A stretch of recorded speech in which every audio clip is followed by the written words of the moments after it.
Welcome to the Mike Clegg YouTube channel. I'm going to explain very quickly how this is going to work moving forward. I'm going to split the channel into 4 distinct sections. Section 1 is going to be all about topical football. Section 2 is going to be my podcast and my interview. And Section 3 is all going to be about health and well-being. And Section 4 is where I get interactive with my fans, and there'll be prize giveaways and loads of exciting options to win things and to send in videos and to ask questions.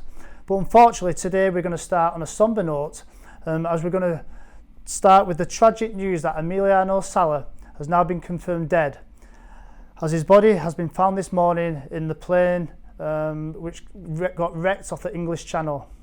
The Argentine forward, who made a January move from Nantes to Cardiff, never had the opportunity to play for the Premier League team or meet his players in this unfortunate disaster which happened. And our hearts and souls and prayers goes out to his family and to his teammates, and we hope everybody can get through this terrible time.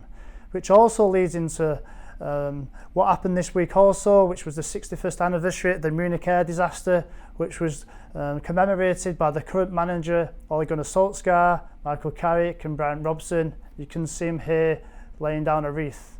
The Busby Babes, who were on that memorable and disastrous flight home from Munich, which will forever live in our hearts. 23 of them died that night on the BA flight 609, and the likes of the talented players who died in that, such as Roger Byrne, Tommy Taylor, David Pegg, and obviously the legendary man himself, Duncan Edwards.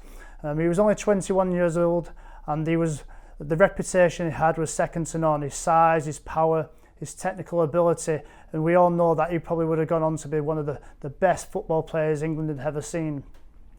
Luckily, however, and I suppose they find it very difficult to deal with that situation with the survivors such as Sir Matt Busby, Bill Fawkes, Harry Gregg, and Sir Bobby Charlton, who was very much influential in building the team up again to be, known as the Busby Babes, and carrying on the tradition of Man United and everything that Man United stand for, which is a team of heart, a team of passion, and a team of family. And our hearts and thoughts go out to all them families and to the players who lost their lives. And let's just never forget that moment and celebrate and come together once a year to give our thoughts and prayers to that situation. Okay, the next section. Manchester United, they got a big game tomorrow against Fulham. They're away down at Craven Cottage. It's the early kick-off, and we're hoping that Ole Gunnar Solskjaer can make it 10 games without a defeat and keep that good feeling and the momentum going down at the club. So I send to him and to the rest of the team, good luck on the game. Start well and try and get another victory. Going back to last week where I did episode 1, which I really enjoyed doing. I got lots of great feedback, but from doing the podcast, I went over to work as a sideline guest for MUTV, where I watched the game and did the analyst against Southampton. Unfortunately, Man United lost that game 1-0. They played really, really well first half, and it was a shame that they lost. They actually got probably caught with a sucker punch. It was a decent ball in. The centre forward pinned our centre half and scored, where really Man United should have won that game, and I imagine Ricky Frazier was a bit gutted about that, and the rest of the team have got plenty of positives from that game, as they actually brought in a lot of younger lads up into the under-23s, just because with it being the transfer window, a lot of players went out on loan and some players left. So good luck to the under-23s for the rest of the season, and I look forward to doing the rest of that work. Regarding the actual day itself, is very interesting. Me and Matt Sullivan, the other presenter, we was in the tunnel, and just near the end of the game, there was a lot of distraction. There was talk that something had happened, and we wasn't quite sure what it was. Next minute, they was dragging the 4th official over to the head of security, and obviously there's been some type of major alert. And what we ended up finding out was there's been a suspect package found, and there was quite rightly a panic on. And at the end of the game, the security went on the pitch. All the players were brought in without getting showered, without getting changed. They just had to grab their gear, get on the bus and get themselves away. me and Mark, who had to go and do the analysis for MUTV at the end, were like, wow, well, what do we do? But we got told we wasn't allowed to do it. And even through all the panic and everything what went on, I managed to get this nice photograph of me and Fred the Red. So yeah, nothing happened and everybody was safe. But it was one of them occasions where, you know, you cannot risk people's lives in a situation like that. And, you know, everybody was safe and well. Good. So the next section, which is an interesting section, I'm going to talk about the current Premier League status. And it was an interesting week where we saw Liverpool actually get knocked off the top of the perch or the top of the tree after drawing a couple of games versus Leicester and West Ham. So I just think it builds it up to be a very interesting sort of run into the rest of the season. Man United are in such good form. They're only 14 points behind, top of the league. Tottenham are 5 points behind. And with a third of the season left, it'll be interesting to see how the rest of the season works out. Man City at the top, but Liverpool got a game in hand. So this is my question to you, is almost the start of the interactivity. Is, in your choice, who would you prefer to win the league? Would you want Liverpool to win the league or Manchester City to win the league? So please send in your comments and the reasons why, and they'll be very interesting, and I'll do some feedback on that next week. So I certainly have my views on that, and I'm sure we'll discuss that more in the future on a different episode. And to finish this section, it's going to be an interesting section. I want to do what's called the Angel and Devil of the Week. So this week I've gone with the angel is going to be God himself. He brought down the snow, and for some reason it only actually affected Liverpool, as they ended up drawing against Leicester, and Jurgen Klopp said it affected the team and it ultimately undermined what they wanted to do. I'm not quite sure whether I believe that, because everybody else has got to play in the snow. So ultimately, God, you become the angel of the week. And the devil, interesting story, is Thomas Repka. He's the ex-Czech national player, the ex-West Ham player, who unfortunately this week got arrested. Why did he get arrested?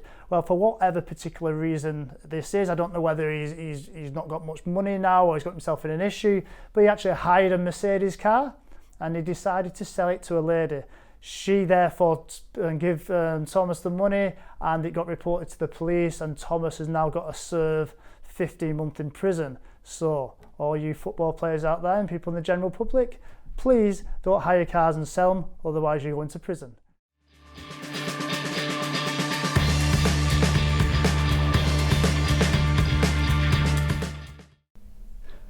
Welcome to the Mike Clegg YouTube channel, and today we're about to start my first live interview and podcast. And I've got Quinton Fortune here, a very good friend of mine who we used to play together down at Manchester United, and we're going to have a really good discussion about all things football, history, the future, and all the things in between. So Quinton, thank you very much for coming, my friend. Thank you. It's an absolute pleasure. So I suppose we'll just set it up really with, you know, you played in the World Cup in 1998 and the year 2002. But you come from a very, very poor area in South Africa, Cape Town, called Q-Town. Now, just tell us about what it was like, early days, where you was born, and the circumstances you was living in. Early days were grandma taking care of me. My mum and dad were working, and I was lucky enough. My grandma taught me everything. I think the first few words she told me was please and thank you. So in our language, in Afrikaans, it's called asseblief and dankie. And mum and dad were at work. My brothers came to pick me up at nursery, whatever, when I was a kid. And they all played football. So I had 4 brothers, and my sister. And when they would play football, they took me everywhere. And I think that's why I picked up football just watching them. And Q-Town was an area like not many places in the Cape Flats where there's a lot of crime, a lot of drugs, and thank God my parents, my grandmother put in good values in me, or planted good values, and I kind of avoided that. And from early days, I remember my dad made sure we went to church on a Sunday, and on Wednesday night went to Sunday school. And my early days, I just remember running home from school with my brother's bags. And I didn't understand it quite then, and I think when I look back now, I understood, okay, that was what was happening. So This was the 80s, late 80s, so things were changing in South Africa because in apartheid, and my brothers were protesting the police, or if you want to call it, the students were protesting against the police because they obviously wanted the apartheid to stop, and there was tear gas and all that stuff. So it was crazy, but at the same time, my environment I grew up in, Mike, it was crime and all that crazy stuff. But next to my house was a football pitch and a stadium. Oh. So played football every single day. It was Christmas for me. On a Friday night, I remember standing at the window or sitting at the window, and I could see onto the football pitch. So that was my life. Well, that's an amazing sort of start and introduction to yourself, and I suppose one of the big lessons in there was the early lessons of knowing how to manage yourself and to behave in a public environment. And I suppose me knowing you now, they've certainly lasted throughout your entire life. Mike, it wouldn't be, and I wouldn't take it any other way. I think my parents and my grandmother made sure that we had respect for everyone. If whatever happens to us in life, that foundation that we treat people with respect. Humility was the most important thing in our family wherever we went. My parents always just remind me, you greet everyone, even the person laying on the floor there that's got nothing. You say good morning and you're trying to help people. And I saw this from a very early age. So I saw my grandmother how she treated everyone. And yeah, if I stepped out of line, I was told very quickly. It's quite interesting that. What age did you actually leave? I left South Africa in '91, so I was 14 years old. Yeah. So even at 14 years old, you've obviously built up a big friendship of local friends, and you can see there's crime and there's maybe drugs. How did you manage to navigate yourself through there? Football, Mike. Really? Football. I was very fortunate, and I saw that on a regular basis, and it's like how do I describe it? It's just a bit of, because it's fear. It creates fear because you don't want to live in that kind of environment. And any human being, I think, any part of the world, want to live in peace. And there was a point where you don't, how can I say, make a decision to go down that route of crime, but because you're young and you see it every day.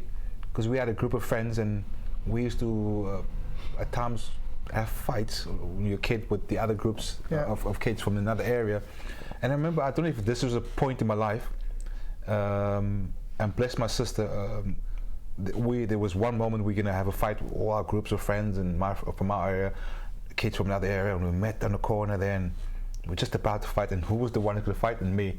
And then my sister came, and she broke up the fight, and she beat up the other guy. Wow. And it's like, but we were 13, 14, Mike, or 13, 12, whatever, and it was like, she kind of, I looked bad in front of my friends because it's like, here comes my sister helping me out, and she was a little bit bigger. But thank God she did, because it's kids play, but that kids play can escalate into something crazy, especially in that environment. You can get a knife or do this or that. And I have to say, I had good people around me. Like I said, my mom and dad, my brothers, my grandma, and my friends' parents. They also made sure that you stay away from that environment, because we saw it on a regular basis. We used to stand there on the corner, Mike, and just watch people have gang fights and shoot. Wow. and you. So you've actually seen people shooting guns? Yeah, we just, Mike. It's like it becomes norm, and it's like it's not normal. When I used to come home, it's like look back and think that's not normal. But for the kids growing up in that environment, that was normal. That was every day on a weekly basis. You see a group of guys chasing each other in that group, and it's like, really, what is going on here? And that's when the opportunity came to leave. My parents were like, go. Okay, so before we get to there, so you're in an environment there which is very stressful. We're talking a little bit about like mental health with young children in this country, and you actually found a way around these issues by getting into sport and getting into football. So who was the first football team you played for, and then what was the development until the point where an opportunity come where you could actually leave South Africa? And just talk us through that timeline. Well, I played football, like I said, Mike, every single day. The first school I went to was Afrikaans school. Okay. So Afrikaans is the Dutch old language that we were colonized by the Dutch. So the Afrikaans school meant you played rugby, and for the environment I grew up in, we didn't like rugby. We just It was almost like first of all, the language you speak is a language that was forced upon us. Yeah. Then we wanted to play as a sport we didn't like. So it's just fine. We at schools near to where my mum grew up. It's called Bookmakeri, and my grandmother grew up in that area. So I went there because all my brothers went there, and we played we played football beginning of before school, first break, second break, after school, and then the day I had to compare rugby, it's like, oh no, I don't want to do this. Played my first rugby game. I tackled someone, got hurt in my chin. I came back and said, my mum, I can't do this. And bless my mum, she took me out to school same day, Mike. Put me to school in Q-Town. Well, she actually changed your school? She changed my school. Wow. Just for that. Yeah. And because she know I love football. So I played for my school team. It was just great because they had it's called the Athlone District. So we played for my school team, and I played for everyone, Mike. You name them. On a Sunday, I ran away from church, Sunday school, nice, to go and play football. So whenever my parents were looking for me, they knew where'd you be? I was on the football pitch, and just fell in love with the game, Mike. And I played for a team called Baltic Rangers, and it was two guys. They're Muslim guys. It's called Samo and Fali. I'm blessed them because they came to pick us up every Saturday. Okay. With their van, and we used to wait in the corner, and it was, Mike, this was like amazing times because that was the only outlet for us. Yeah. Football. We were a group of kids from that area, jump in a van, and we used to drive to a place called Johnson Road. We got there and we had kitten. Because for us this was like special. They're giving us kit, they give us food. What? This is like Christmas.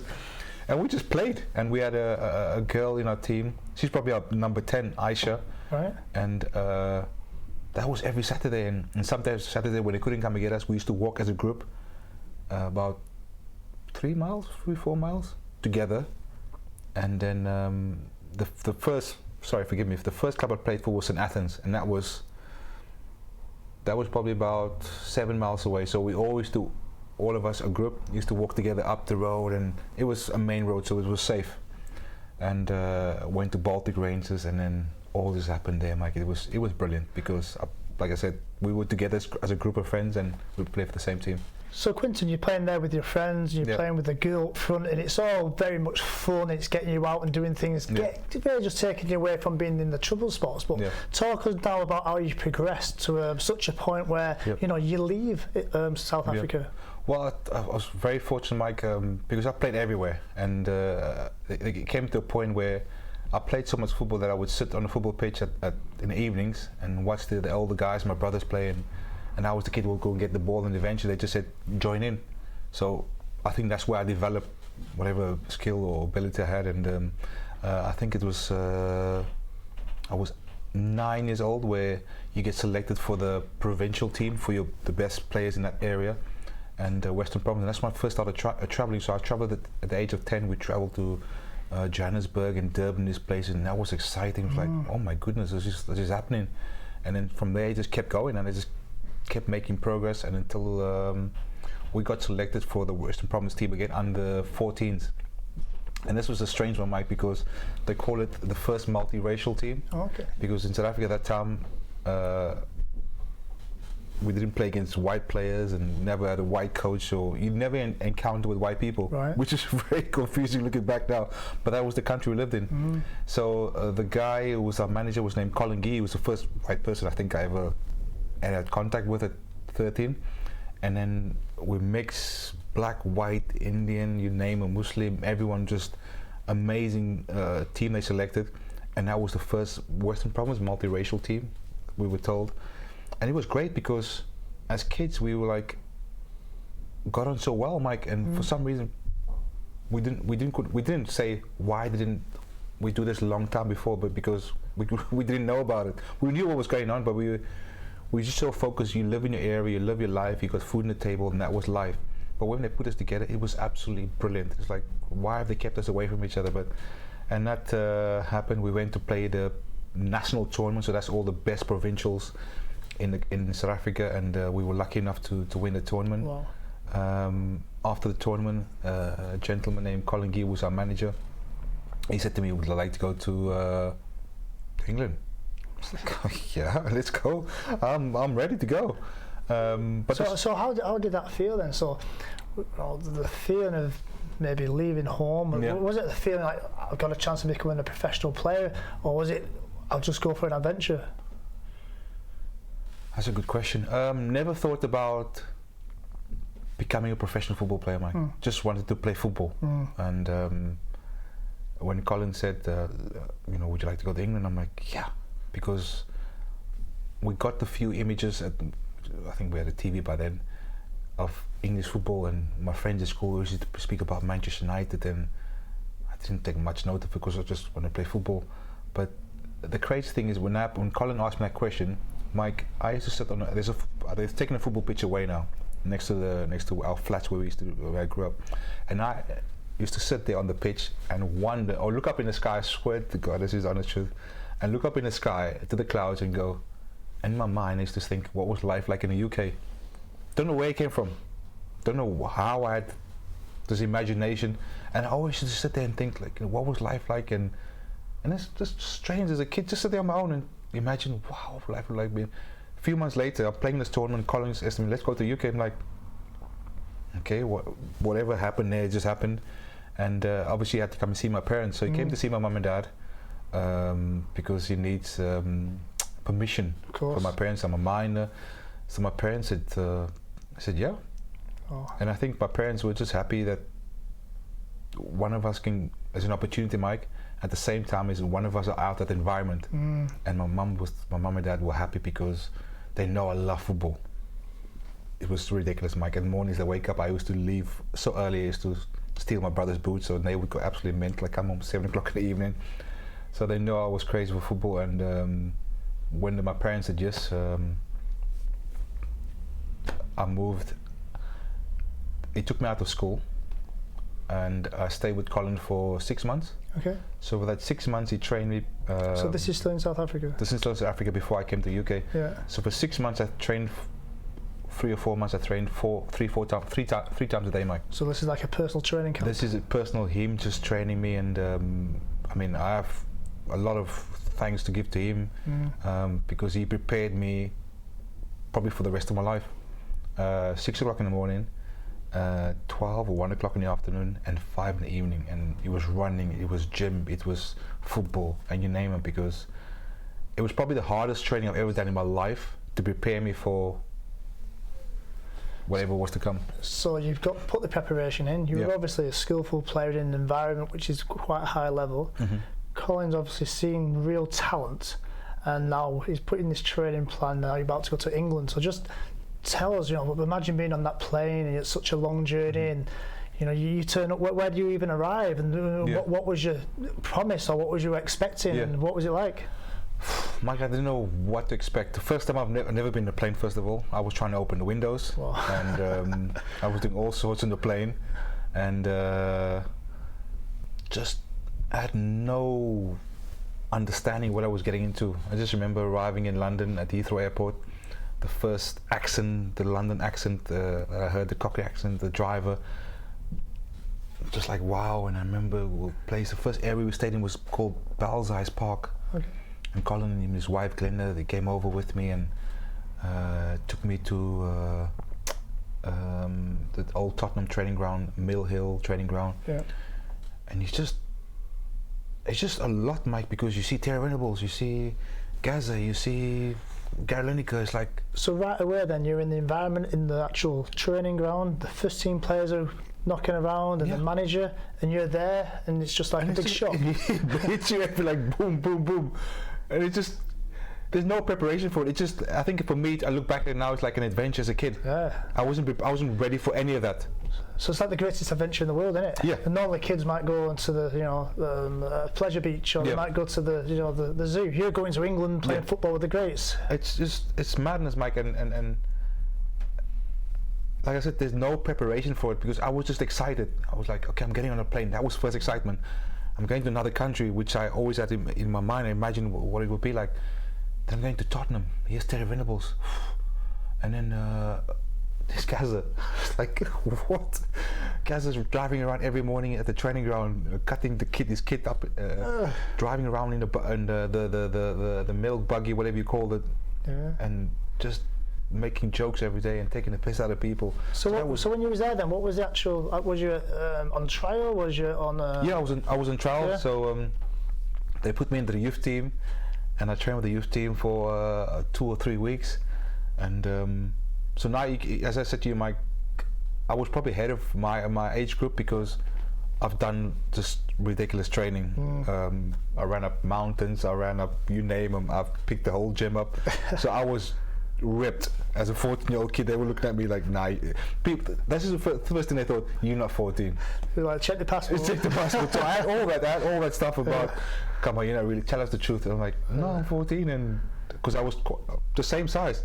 I was very skinny, but obviously when Colin trained me, I was like, based, and because I had to, I couldn't just come to the UK and be as the other kids. I had to be ahead of them. Something different, of course. Exactly, and so what blew my mind, Mike, I trained with my age group under 14, 16, 17, whatever they threw me into, and then Terry Venables called me over one day. He said, "No, you're training with the first team." Mike, can you just imagine your heart like just drops like what? So I trained with the first team, and I just remember they were absolutely brilliant. It was like Naeem was there, Vinny Samways, Mickey Hazard, Paul Stewart, Garnica, and all these guys, and Gaza, and it was just amazing. And Terry Venables, bless him, he was unbelievable with me. Like, he just said to me, just go enjoy it. Put his arm around me and just do what you've been doing there with the younger players, and just go and enjoy. So I trained with the first team. It was like, as a 14-year-old, Mike, it's not possible. So did they actually sign you then? How did that work? Did you sign like a 2-year? I signed a 4-year contract. Okay. So they put me into digs. Yeah. Stayed in Enfield. I had an amazing landlady, Carol, and to stay in the country, I had to go to school, which I accept. But I didn't know I had to go to a school that goes to. I had to go to school on a Saturday as well. But I wanted to play for Tottenham on a Saturday. Okay. So that kind of frustrated me. But that was the agreement with the school, because the school said, "Look, if we're gonna help you guys out, he's gonna play for the school team." I'm like, "Oh no," which is great. I mean, I played for the school team. It was a private school. It's called Epping Forest, and I played for Tottenham sometimes. Well, for my youth team on a Sunday. And we used to have regular games against once or twice a year against Lillyshaw, because that time Lillyshaw was where the best kids go. Yeah, that's right. And that was great because you're playing against the best young English players in the country, and to test yourself against them, and that was absolutely brilliant. And that's how it all started, Mike. But ultimately, then, when you was at Tottenham, you actually had to leave England, didn't you? Yeah. And you ended up going into Spain. Mm-hmm. Is that because of some type of visa issue? No, it was a visa issue, and that's when all the money started to kick in, Mike, about agents and all that stuff. And okay. So the contract was on the table for me to sign. Right. My agent didn't want to sign the contract. Okay. And Colin, because of what Colin done for me, I just listened to every word he said. Of course. Yeah, and it was kind of tough because we went back home to South Africa. Did you really? So I left. Before I went back home, we left Tottenham. It was heartbreaking because we were doing well in the Youth Cup, so we would have probably met or played against each other in the Youth Cup. And I just left that year, and I was like heartbroken because. So we beat Tottenham in the final that year. That was my team. So if you would have played. So they had Neil Fenn. That's right, yeah. That was my team. Stephen Clements. Yep. Yeah. That was my team. We would have been playing against each other, right back, left wing. Exactly. So. You would have finished in my pocket. No, exactly. You would have finished my career. I would have had to say, "Can I change that?" But that was my team. Wow. So I just left a few weeks before that, Mike. That's incredible. So I went to Chelsea. So you went to Chelsea, he took me to Chelsea, and Chelsea also tried to keep me in the country, but Tottenham done all the work to keep me in the country in terms of work permit. So it was just messy, and I mean, I spent great 8-9 months with Chelsea, and they had Glenn Hoddle there, which was unbelievable.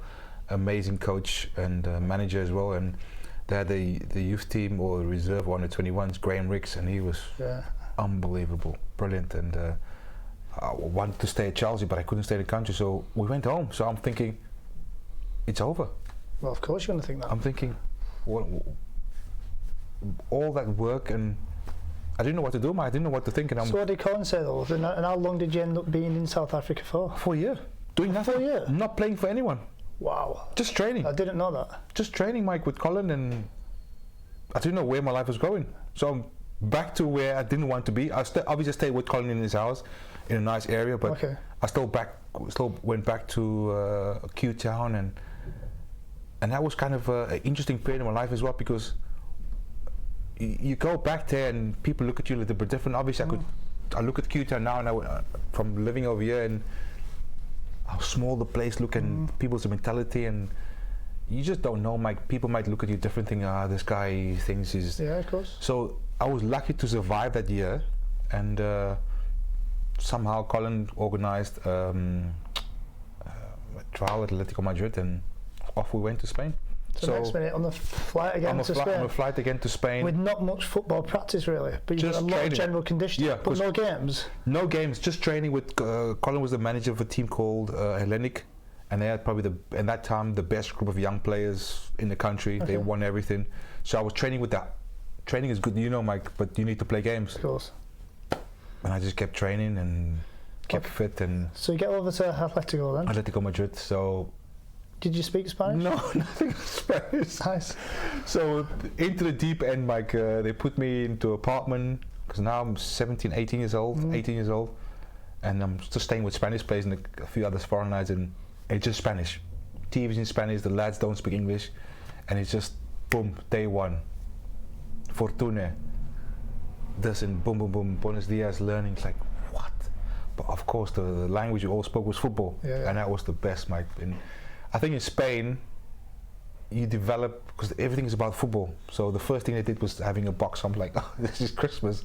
Great, get in the box, and everything goes well. 2-3 weeks trial, and they said, brilliant, everything good. 5 years contract. Wow, I'm 5 years. Wow. So you must have really impressed on that trial, my friend. I don't know what, Mike, I had the best time for that 2-3 weeks, just playing with everyone. They put me in the first team, they put me on the 21s with the kids. We played times on gravel, which I thought, this is like home. So obviously they didn't know. This is what we play like my home.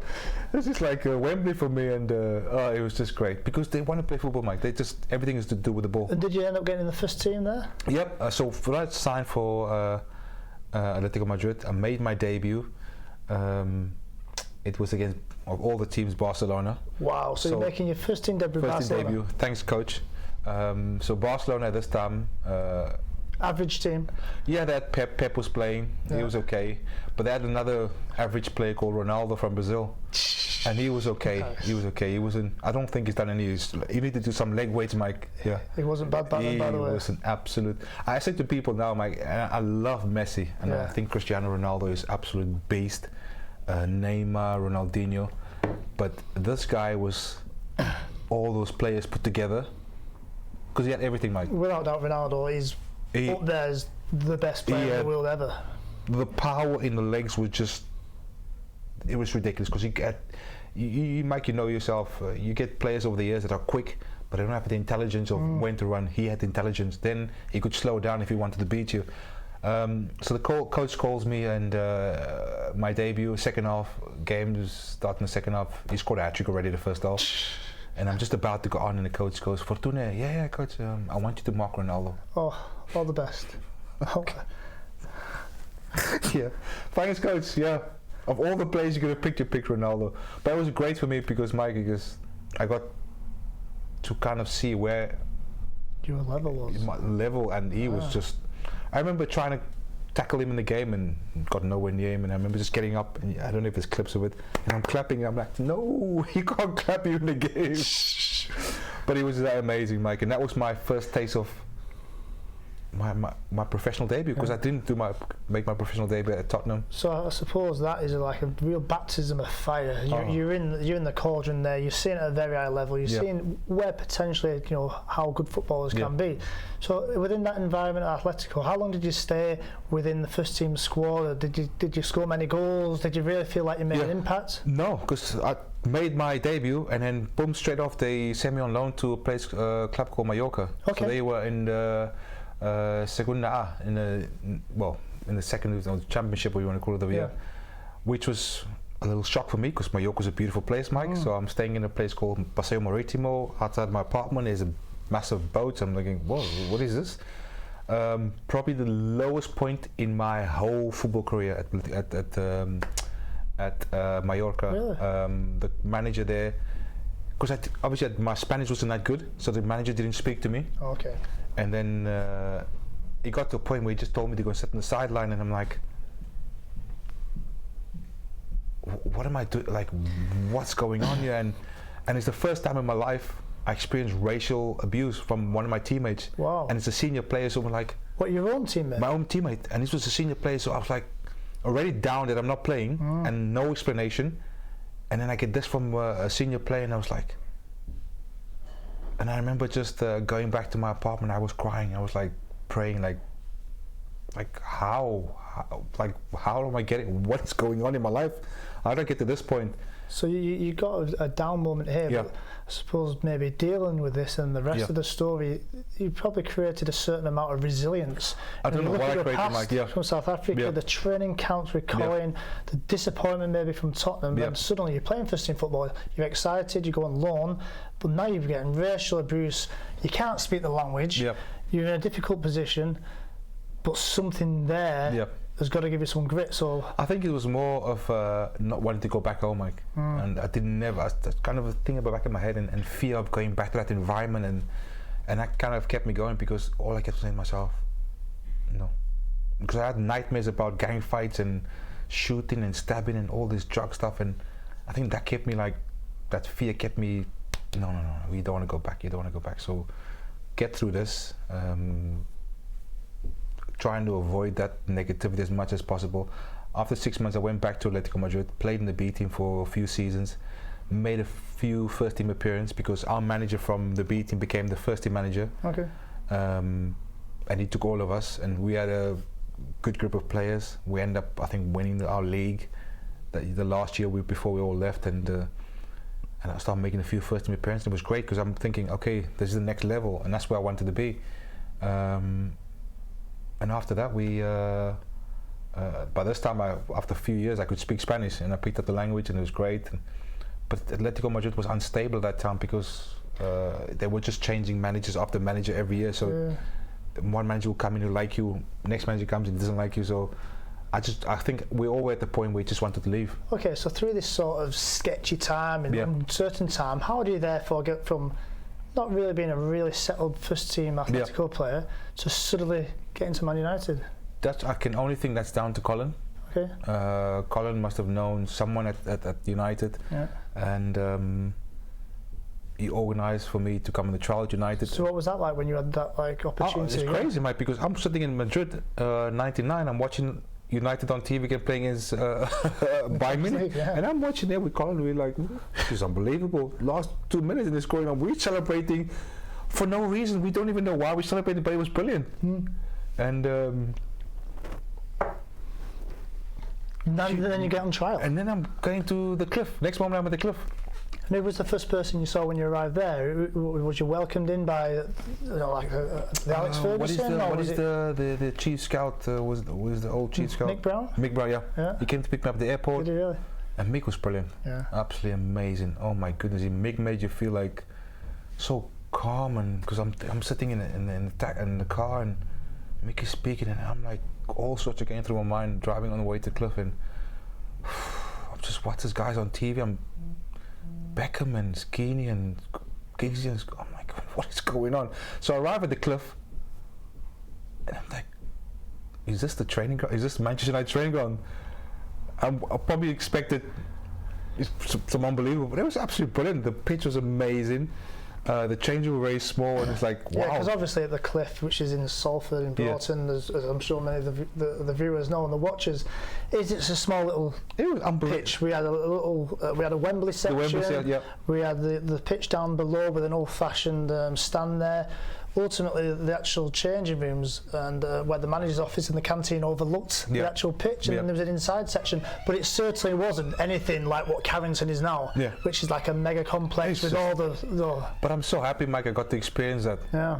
I got to. Because the history. The history. That was where the likes of Sir Bobby, George Best, and Dennis Law, all these great players played, and it's like, I'm here now. And remember the first time I met the boss. Oh my goodness.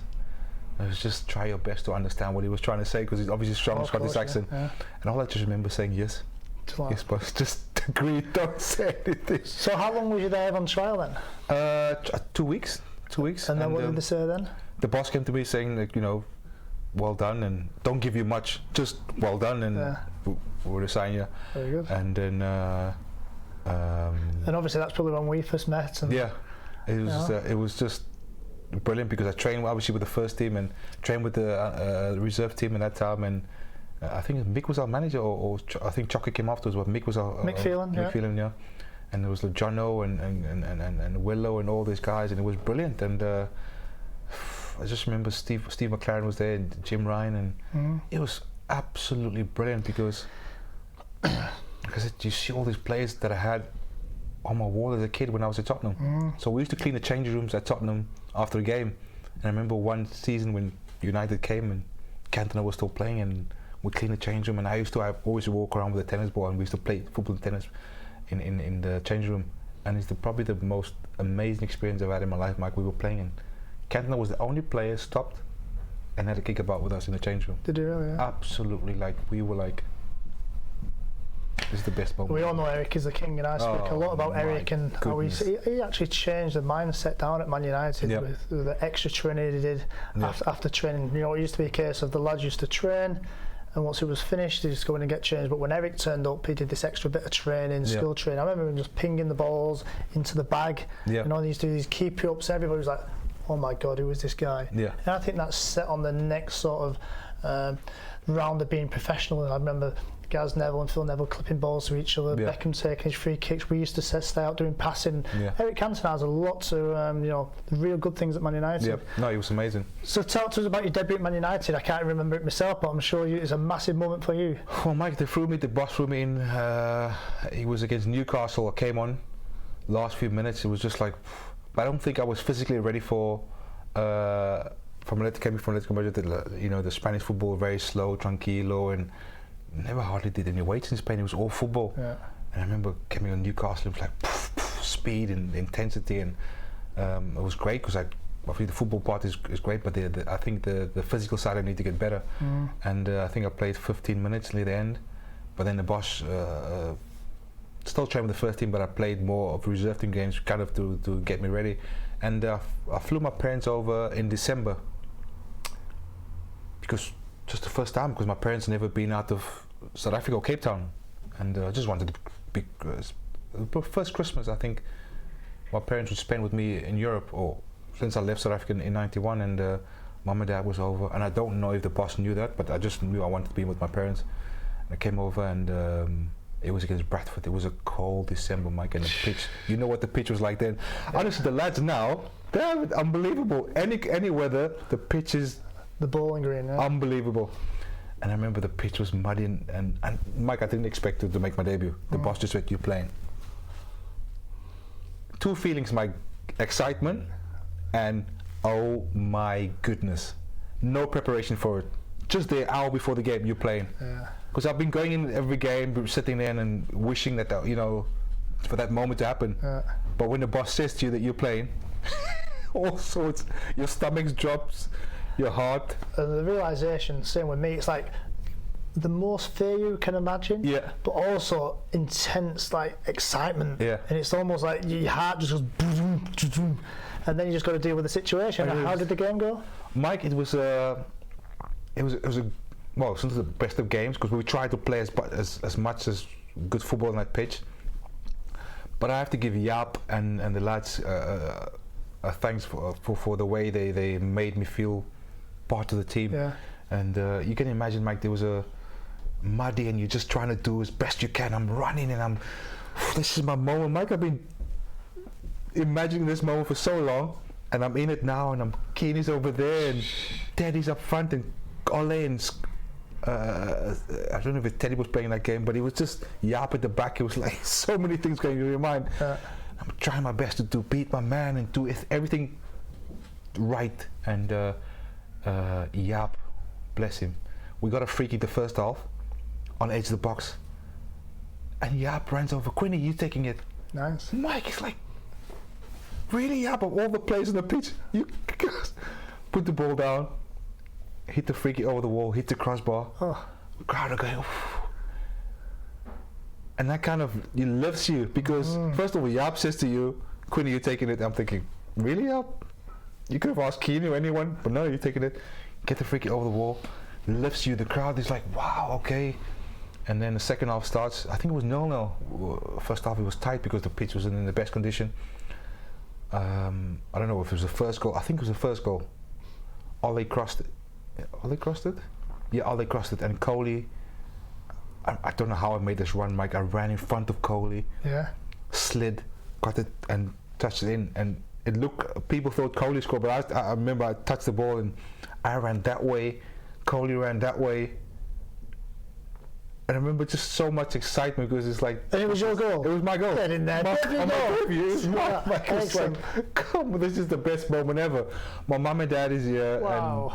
And it's just like, come on, what is this? This is just the ultimate. So, I mean, so hopefully children will watch this as well, and you know, you're looking at how dreams can come true. You're talking about, you know, sitting on that pitch, looking at the stars, and having that imagination, and thinking about maybe playing in England, and you know, so many years later, it actually comes true. You know, it's an amazing story, and I suppose after that, now you want to become a regular in the first team, and you've got to go back down to earth. You've got to get back to the training ground and get in with the lads every day training. So, obviously, what year was this when you made your debut?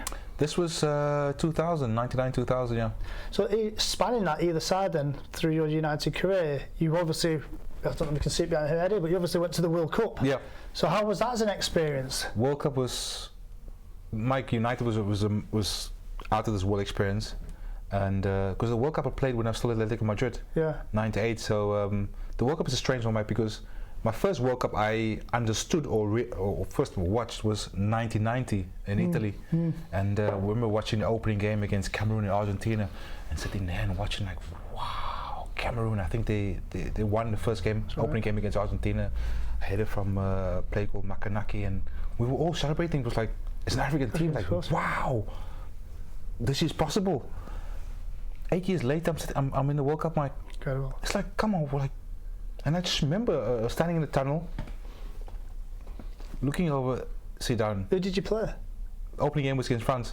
Whoa. Zidane, Thierry Henry, Dugarry, Desailly, Laurent Blanc. Makalele, like, so that's another baptism in the fire for you. It's like, Mike, because it's just like, come on. When I arrived at Tottenham, former teammate then, Neil Fenn, because he knew I loved Pelé, so he gave me a book about Pelé, and all the stuff I read at Pelé about how he won the World Cup with Brazil, how he grew up in Sao Paulo and in Rio, and not in Rio, in Brazil, and where he came from, poverty, and ended up scoring in the World Cup in 17, and I wanted to be like Pelé, so I started imagining all these things and how he played in the World Cup, and here I'm standing in the tunnel 8 years later from watching the World Cup at home as a kid, and we played in the opening against France. It was just like, incredible. Come on, this is just beyond anything I could ever imagine, Mike. What score was that game? We lost 3-0. Yeah. It was a disappointing loss, but just the experience, Mike, with the World Cup. Incredible. We had the World Cup. So with the two World Cups, did you win any games in the two World Cups? We lost the first game against France. We drew against Denmark and Saudi. So we drew 1-1 against Denmark. Saudi Arabia, we drew 3-3. Wow. Denmark only had two okay players, Laudrup and Michael Laudrup and Brian Laudrup, so they were okay. So these were like, Mike, you must understand, for me it was like just beyond, because I had all these players, honestly, as a kid at Tottenham in my room, on my wall. Well, it sounds to me when I was a kid and used to collect like Panini stickers, and like my little lad now collects what's called match attacks. Yeah. And you're looking at these art and you're thinking, wow, you're looking at the stats and you just think this is incredible. Yeah. Even if you get the right card, yes, I got. That's right. You're playing against these guys. Yeah. It's like one moment you're playing against all these players on the PlayStation, and a few years later you are with them on the pitch. It was. I mean, that's amazing. So 2002, did you win a game in that one? 2002, we played opening game against Paraguay. So we're losing 2-1. Last minute, we get a penalty, Mike. So I went to go and get the ball. Good.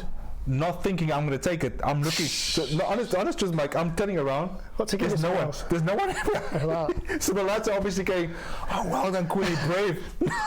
No, but the honest truth is, Mike, a couple of months before that, we played in the African Nations Cup, and I missed a penalty against Ghana, right. and I'm sure I got a lot of stick back home from the media, and I kind of wanted to put that right. Yeah. And I remember taking a penalty, and put the ball down. There's a last moment, and you can see the clip when you go and Google the penalty. One of the players from Paraguay came up to me and he spoke to me in Spanish. Oh, nice. And he's just like, you're gonna miss. Oh. And when you look at my face, Mike, it's crazy because I laugh at him. I'm like, why? Like, ¿por qué? Why are you saying that? And I'm like, how am I so calm? But I just remember laughing and it's like, put the ball down. Because the few previous months against Ghana, for some reason I placed it on the left hand, from the left hand and right hand corner, right. And I never do that. And I just knew myself, just do what you regularly do, whatever you did as a kid. I used to just put my foot through it and whip it in the top corner. And I just remember putting the ball down, calm myself, and I just whipped it in the top corner, Mike. Nice. I wouldn't say it's a top corner, but just it went in. And I remember running, and that's another high five moment. Scoring in the World Cup, my friend. But this is all the things that I imagined as a kid and dreaming about it after reading the Pelé book and watching Italy 1990. Imagining all these players. We'll talk a lot about that near the end, just because I got a few questions near the end, which is going to touch on that side of things. And again, we all know that imagination, if you can think it, it can be true. But going back to United times now, then you're there for how many years was you there? I was there 6 years. 6 years. 6 years. So you scored plenty of goals. You're playing lots of games. You're getting the feel for that, and you that was probably the mainstay of your actual career at Man United. That was the best moments of my football career, Mike, at United, And within that environment, who were the people you really learnt from? Who were the people you admired? And I remember reading an article one day, and it was Dwight York, and he answered a question. We used to always do these quizzes and stuff, but we had to do them for, like, say, match or for these 4-4-2.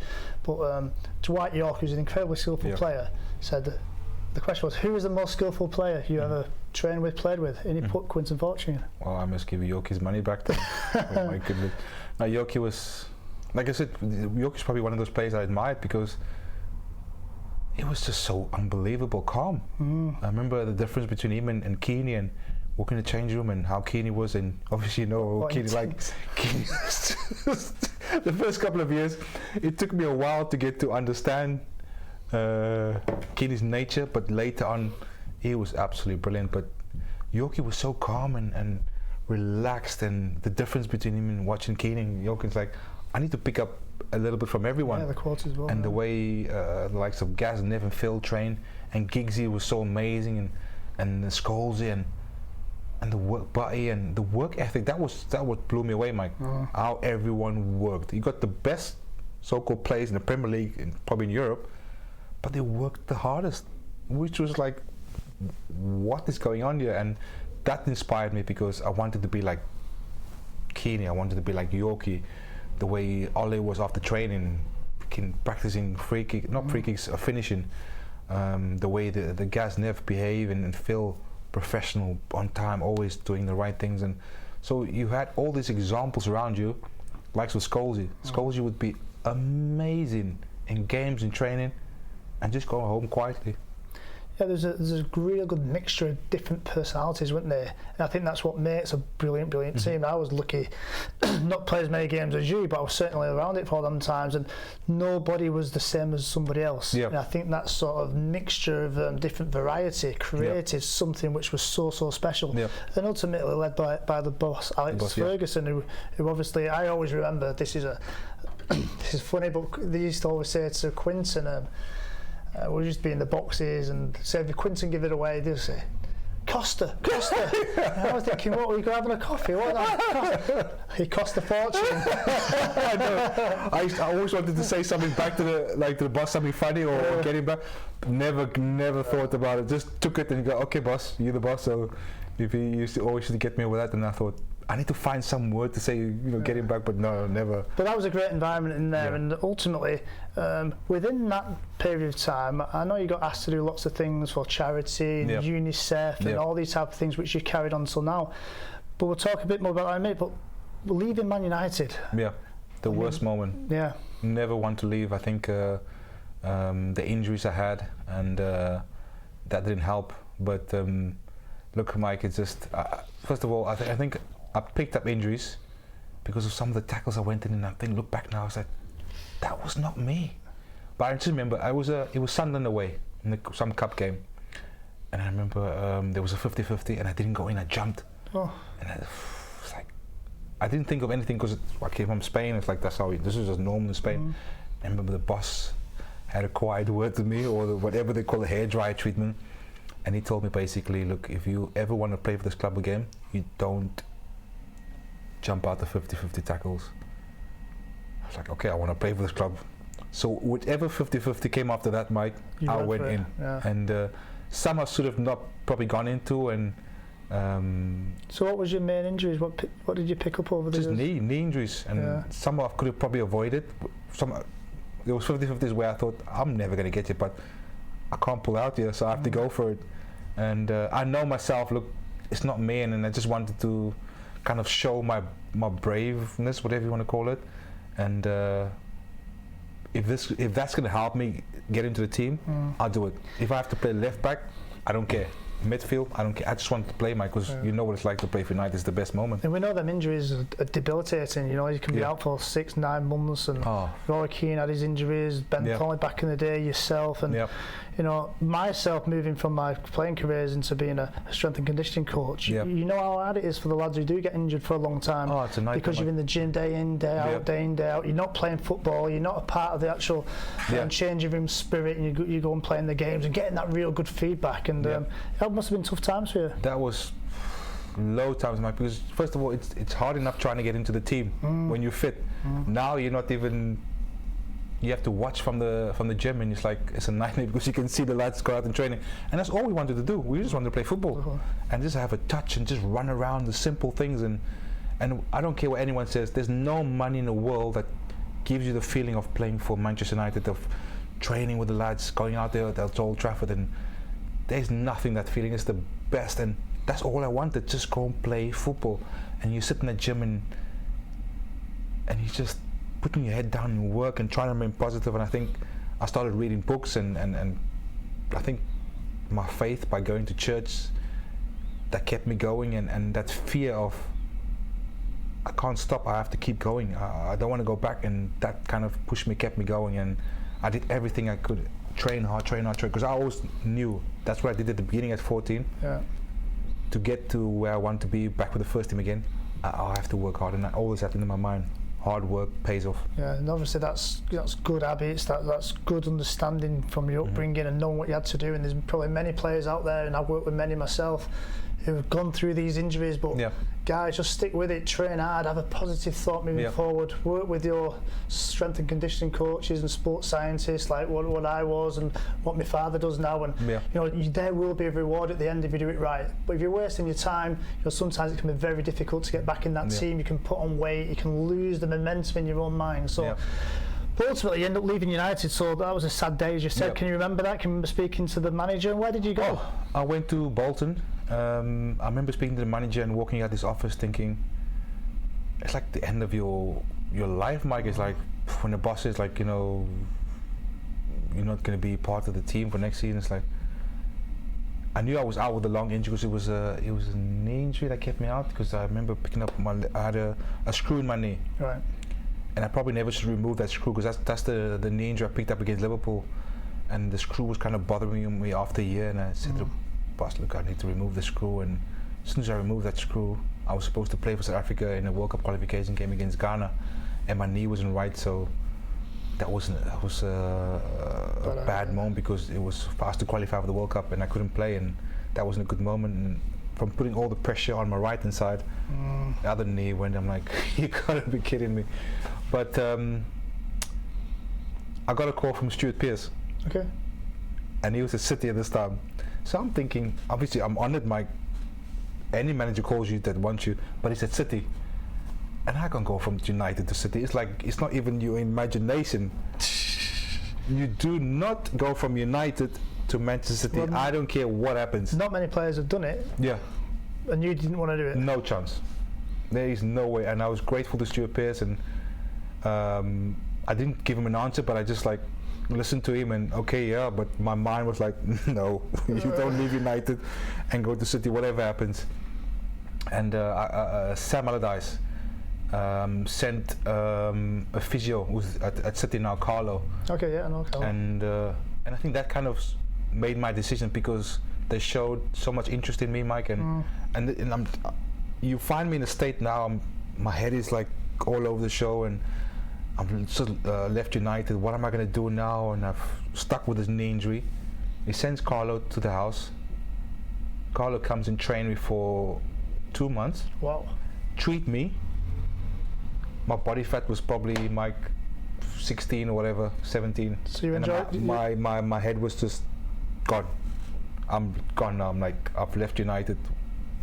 Like life is like, where do I go? It's difficult. It's difficult. It's an interesting moment. But you have to get yourself. But you need help sometimes. Yeah, exactly. And again, there's probably players who fall out of being at a club and they just spiral into the end of the career. But luckily for you, Sam Allardyce sent Carlo down. He started training you again, and he'd give you your second win. Oh, Carlo came and treated me, Mike, at the house, and it was obviously Carlo was a physical trainer at the same time and a physio. So it was brilliant. He treated me, my knees and everything, and went to the gym in the morning. So for 1 month, I do not recommend this. I only ate protein, so fish and eggs, whatever. That's it. And trained in the morning because I couldn't run. My knees were in pain. And on the bike, on the cross trainer, burning 3,000 calories a day. Boom, boom, getting down. After 1 month, Mike, probably the best shape I've been. Ripped 8% cut down. Knees are good. Done all the training. And I had problems with my Achilles, and that was a nightmare injury. They got my Achilles right, so. But the problem I had when I was United, I played with orthotics at that height. So when I went to Bolton, so the body couldn't deal with that. So great training, great preparation. Started to play a couple of games, feeling great. Played my first game against Tottenham, feeling physically unbelievable. We went to training in Bad Ragaz. Cryotherapy was introduced. I've never seen cryotherapy in my life.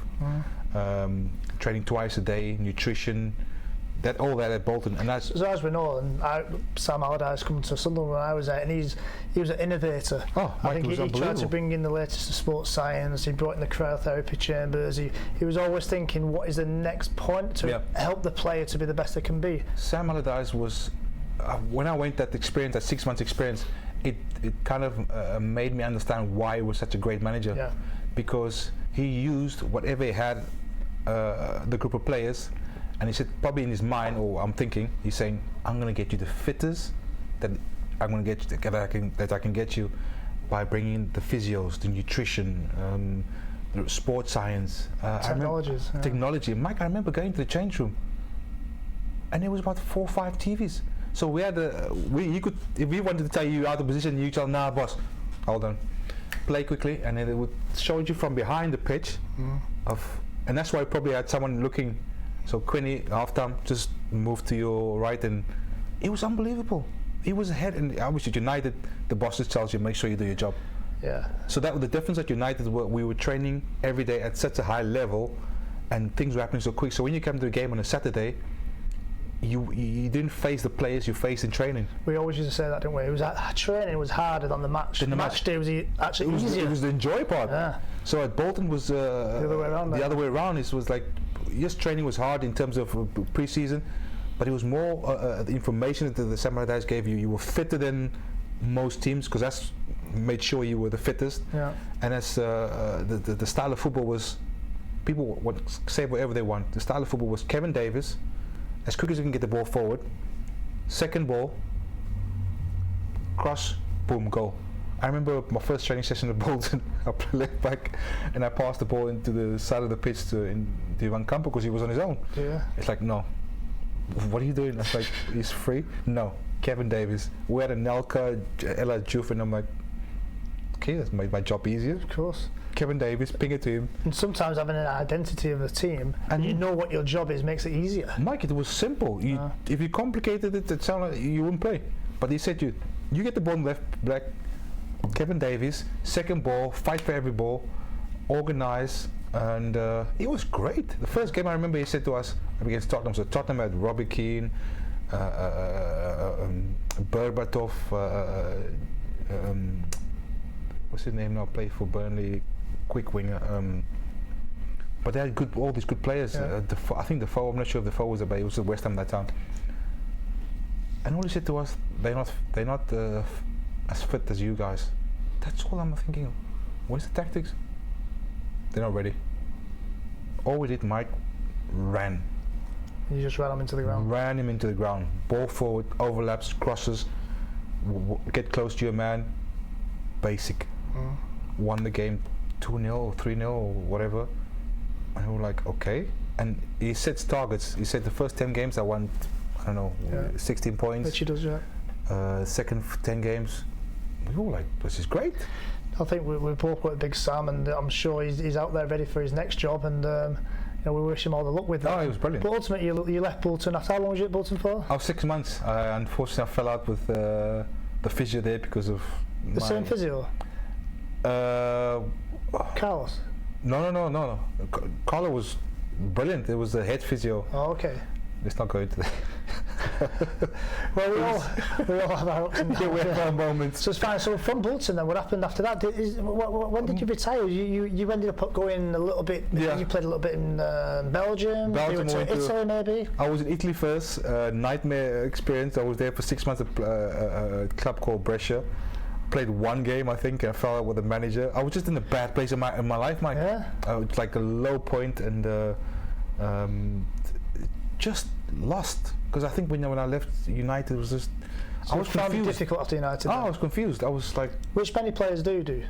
I was really like, I was just confused. Like, what is going on here? What the football, the way, the environment, and it was a lost world for me. And eventually left Brescia after 6 months. Went to Belgium, a club called Topical. Don't know how I ended up going there, through agents and all this crazy world that people live in. And the best part of Belgium was meeting the best part, half of my life, and amazing 6 months experience. So you basically met your wife there. Yeah. Another high five, my friend.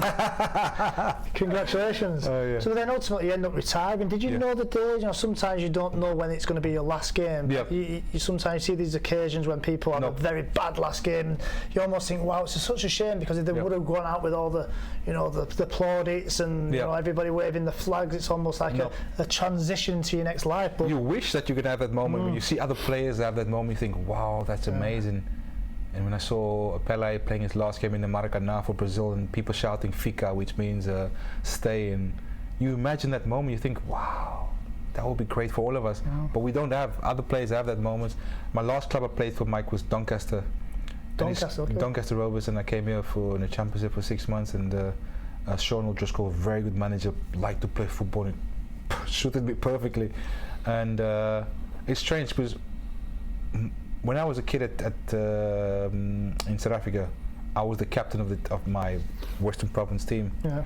And the last game I played for Doncaster, I was the captain, which was strange. We played against QPR, and we won that game, and they gave me the captain band. It was like, last time I was captain when I was 10 years old.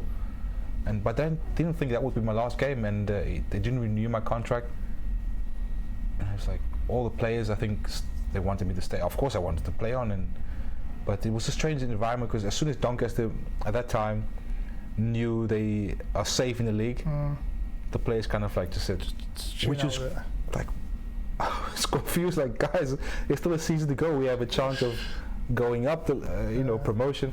No, just left it, and that was confusing for me. And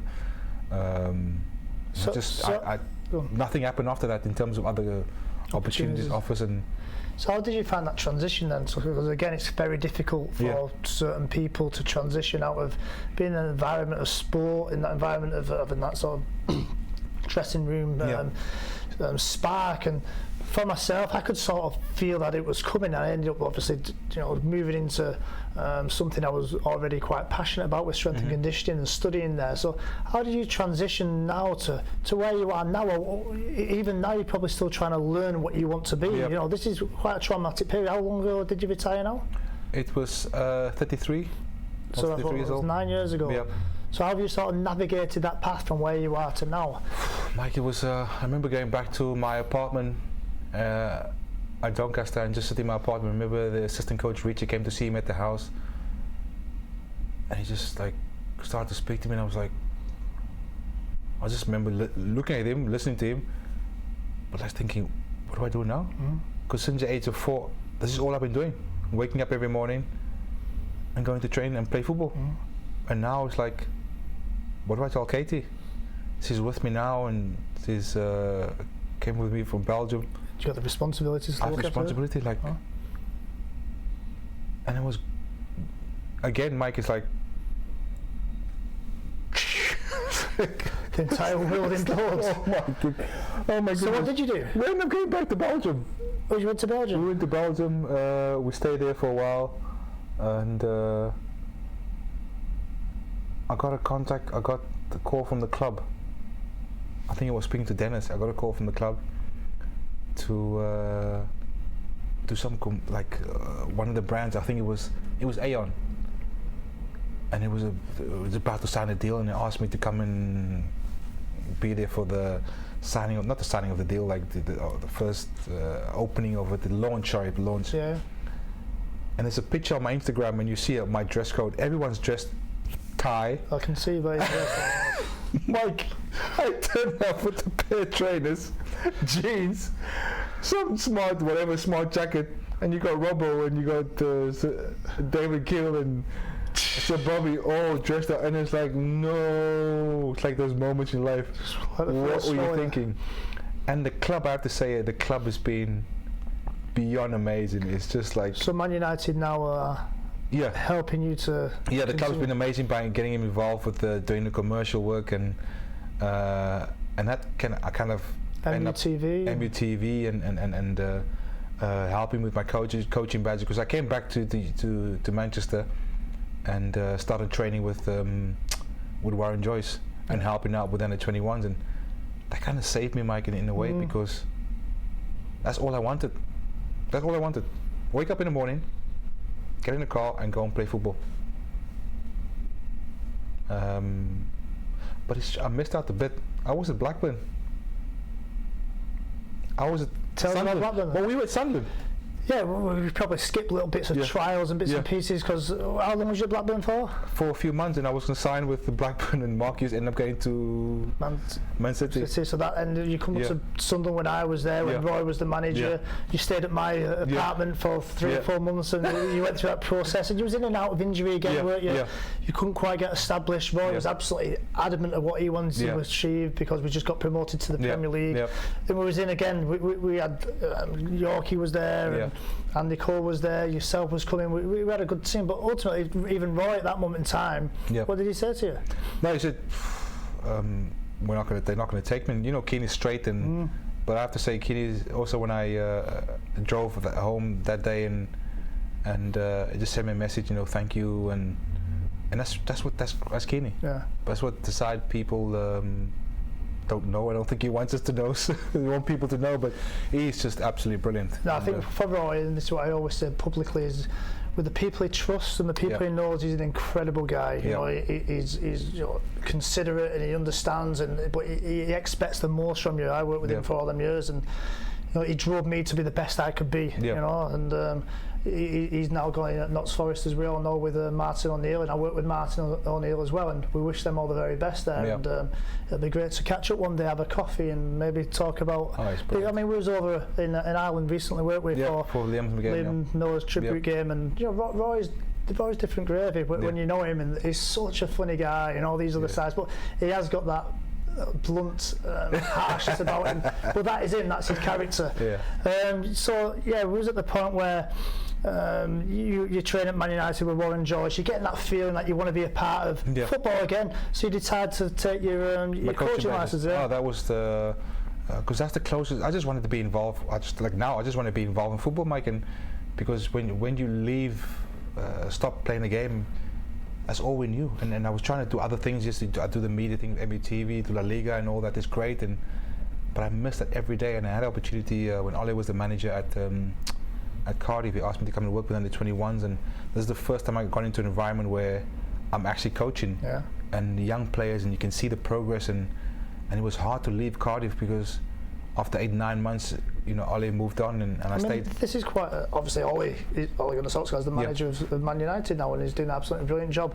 But when Ole was at Cardiff and he's going through his own sort of learning curve, because prior to that he did really well. And Cardiff was a Premiership team at that moment in time. Premiership team. I remember speaking to him in the tunnel myself, and he was saying how good the young lads were, and he had this like overriding feeling of positivity. But I think that he got relegated that year, and he ended up obviously losing his job, and he went back to Norway. But you was down there with him, and you saw him every day work with him. And I suppose my question for you regarding Ole now is, does it surprise you that he's doing what he's doing, and how was it working with him back then?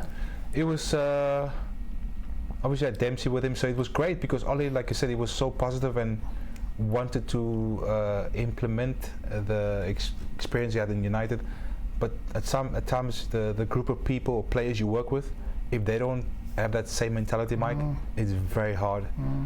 So Ole coming now with 10 years of experience, and at the same time the chairman at Cardiff, he had his own ideas, and when he's got his own ideas, it's very difficult to kind of, even with the players, I think the players let him down for Ole, because I know Ole, what he's like, a very positive guy, and he's a great guy to get on with, and probably a great manager to play for. So I think the players at that time, and I saw it from the outside and the environment, and I knew this is not the right environment for Ole, because coming from Manchester United, the environment he created now at United, and you can see the results, and you're dealing with better players. But at the same time, it's not just about the better players, it's the attitudes of players, Mike, and you know yourself, if you don't have the best of players in the world, okay, that's fine.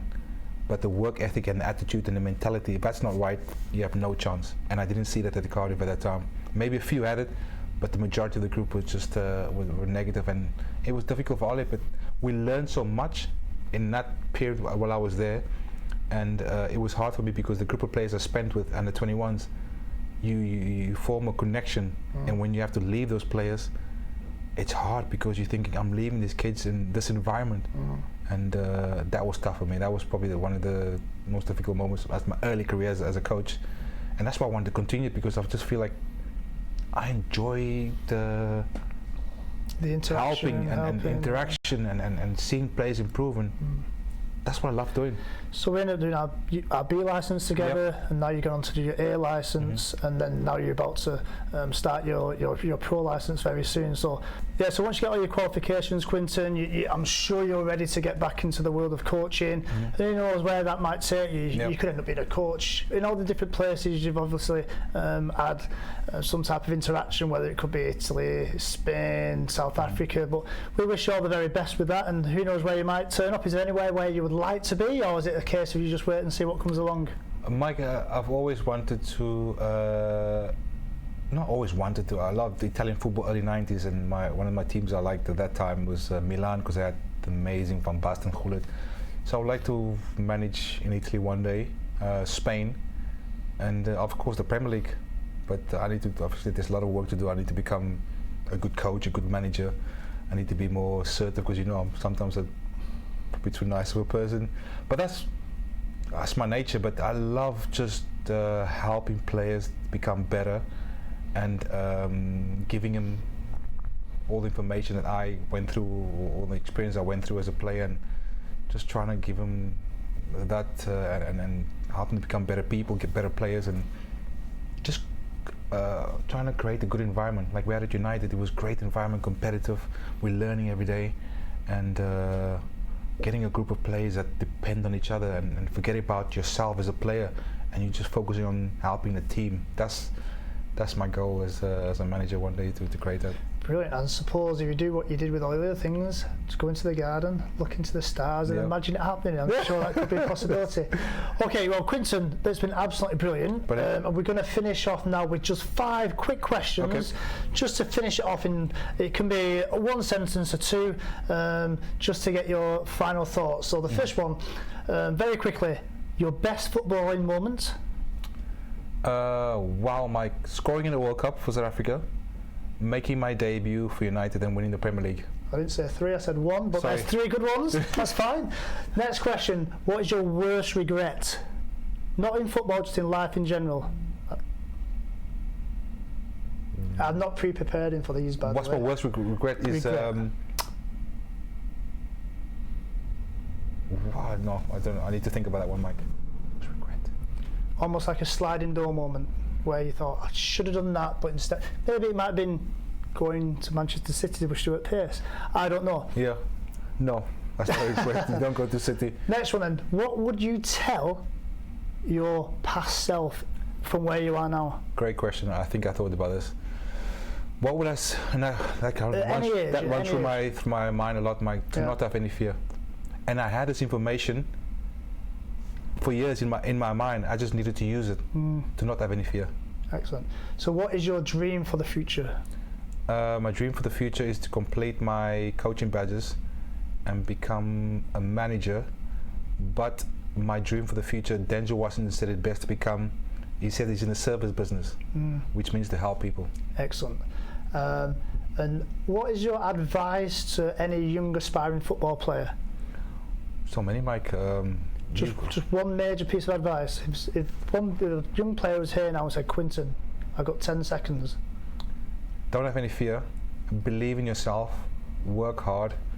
And use your imagination. Let your imagination run. It should be limitless imagination, because that's what happened to me. Brilliant. Then the very last question, I think running as a golden thread through this entire interview has been that thought of if you have the right thought process, the imagination, if you have the right P's and Q's, the right soul, the right grounding. But ultimately, I think with you, more than most, is your conviction and your belief in God. You're obviously a regular churchgoer. Yep. You give an offering. Yep. And it's something what sits very, very deep within your way of being. So, how has it been within the church help you? And is that something you're really proud of? Well, that's something I grew up in, and sometimes it's difficult when you grow up in that environment, Mike. You think there's no other difference, but from leaving home and being on my own, going through all the experience I've been through, and holding tight to that faith, that kind of made me even more closer to God, if you want to say that. And my dad, 2 words when I left: go to church and give your offering. And I've carried that through my whole life, and I know myself, everything I've experienced in my life, or everything I've achieved, or anything good I've done in my life, is because of God. And I know in future that will be the same, because I could not have survived all the stuff I've been through, be able to sit here, have this conversation with you, if it wasn't by God's grace. So if there's anything I can give anyone, from all the conversations we've had this whole time, put God first. Everything else after that is a bonus. Brilliant. Well, Quinton, I want to say thank you very much for coming on to my first live interview and podcast. Just for the subscribers, brilliant. The shirt behind here, which is my Clegg number 23, we are both going to sign, and one of our subscribers will actually win that shirt. So I'm going to talk you through that in the next segment. But for me and from Quinton, from the Mike Clegg YouTube channel, see you soon.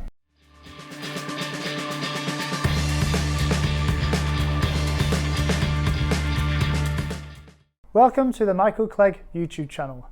This section is called Evo-Sync. Within this section, it's everything about health and well-being. So the way I'm going to set this up today is just to talk to you about how it's going to move on for the rest of the series. So we're going to discuss different elements of how to be healthier, more productive, and ultimately how to have a better, longer lasting life. So the way we're going to set it up initially is, how do you win the day? So each and every day you have to go through the process from waking up until going to bed. But within that lots and lots of elements of where we can actually maximize what we do within that period of time to help us perform within sport, help us perform at work, or help us to perform just in a general manner with the family and when we see people and socializing with friends and family.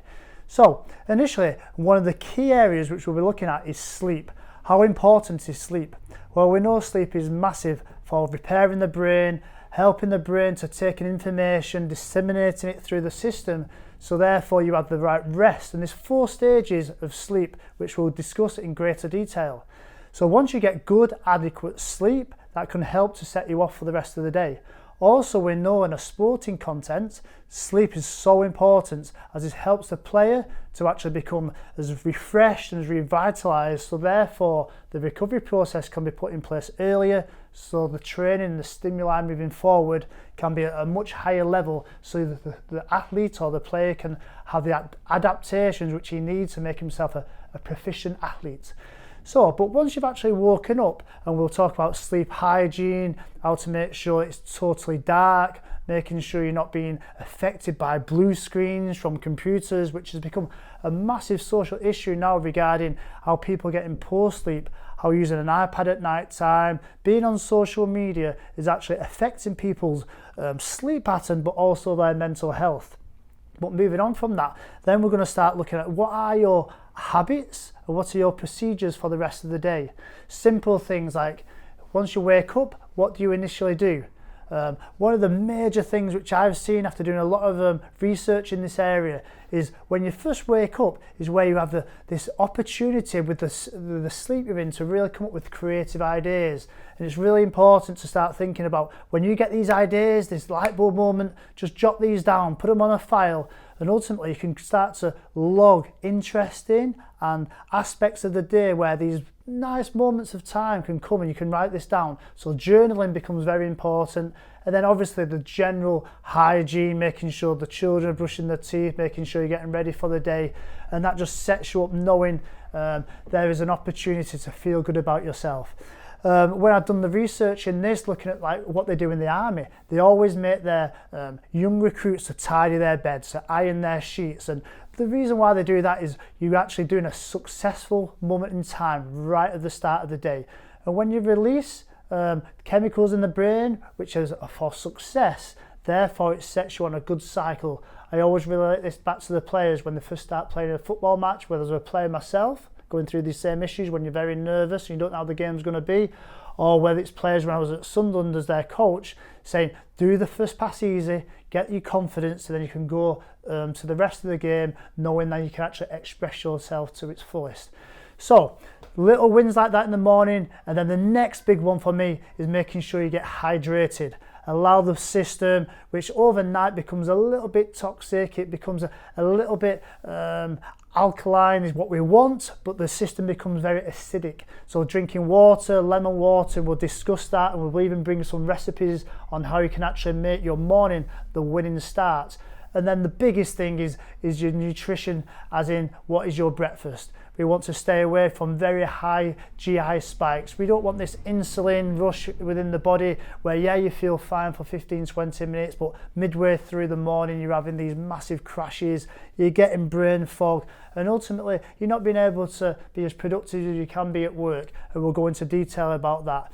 Then throughout the rest of the day, our nutrition should be, how long are you sat behind a desk without getting any movement? The body's been created to move, and without movement the body can get lazy, can get very stiff muscles, especially in your hip flexors, you can get a bad back. So what is your posture when you're sitting, and how are you going to get movement in the day? We now know that you should be trying to aim for at least 10,000 steps within your working day and within your time at home. And that's not even including your training. And obviously, as we go through the process, training and being healthy is a massive part of what you should be doing in the general sense. Within work, it's very easy to therefore fall into sloppy habits, sat down all day and eating terrible food just from the canteen. I will be talking about how we can prepare good quality food, take it to work. Even, is it possible to have a stand-up desk? Is it possible that to get your Fitbit or a certain product to vibrate to say, come on, you've been sat down too long, get yourself moving? So these are the little tips and hints which I want to try and get across to my subscribers, get across to the general public, so therefore we can have good solid practices which we can pass on to our children moving forward. Once we finish work, we now need to start thinking, what is the rest of the evening going to be? Have you got a gym membership? Is it too expensive? Can you do some type of activity? Maybe go for a jog, maybe go for a bike ride. How about taking your children swimming? And we'll talk about the benefits of all the different types of sports and activities, what don't cost too much money, which can have a dramatic effect on your life. Because really we've seen a massive increase of obesity, type 2 diabetes, people with mental health issues, and we know that doing activity, being physical, participating in team sports is great for the social and psychological side, but ultimately what it actually does, it releases chemicals, neurochemicals into the system what make you feel good. There's endorphins in there and serotonin and lots of different other ones which we can talk about and why these are good and how it can really help you to move on with the rest of your life. And then again, as we sort of winding down, how much TV we are going to have at night or blue light. What should the food be at night time? Is there any superfoods we can have? Maybe a little block of dark chocolate, maybe if you're thinking you want something sweet, and how we actually structure your food and how much carbohydrates and proteins and antioxidant type of foods can we get in our system. So we'll be talking all things health and well-being. We'll be discussing how we can be more productive within our lives, and I really want to go to lots and lots of detail in different segments. This week for my broadcast next week, I was speaking to a wonderful lady over in America. She's called Mita Singh. She's an expert in sleep. And she goes into all the NFL and NBA professional teams over there, talking to them how to prepare sleep. It's how do you prepare a food, how do you prepare your sleep? And it's very interesting that you need to get the quantity right, you need to get the quality right, and you want to just be able to get all these steps in place, so therefore you can become refreshed. So we'll be talking all stuff like that, and I've got a really interesting announcement to make next week regarding my own job role within the community where I'm from, which is in Tameside in Manchester. So I'll be really excited to tell you that. I'll go into a bit of detail, and then we're really going to look at sleep and how sleep actually changes lives for the better. And I look forward to sharing this through Evo-Sync, which is my brand, through Michael Clegg, which is going to be lending this information to everybody. And I'm hoping to even go into schools, colleges, universities, go to workplaces and do PowerPoint presentations and let people know, that there's people who have been lucky enough to work in a professional sport, lucky enough who've gone to get themselves educated. I've done a master's degree, and now I want to be in the workplace and trying to change the lives of thousands and thousands of people. So I'm looking forward to it. And again, I'll be asking you questions of how long do you sleep for, and why do you think that's appropriate? Maybe some people sleep too much, maybe some people don't sleep at all. So we'll get into all these different questions, and each week we'll be discussing what is the right and wrongs of health and well-being. I look forward to it, and I'll see you soon.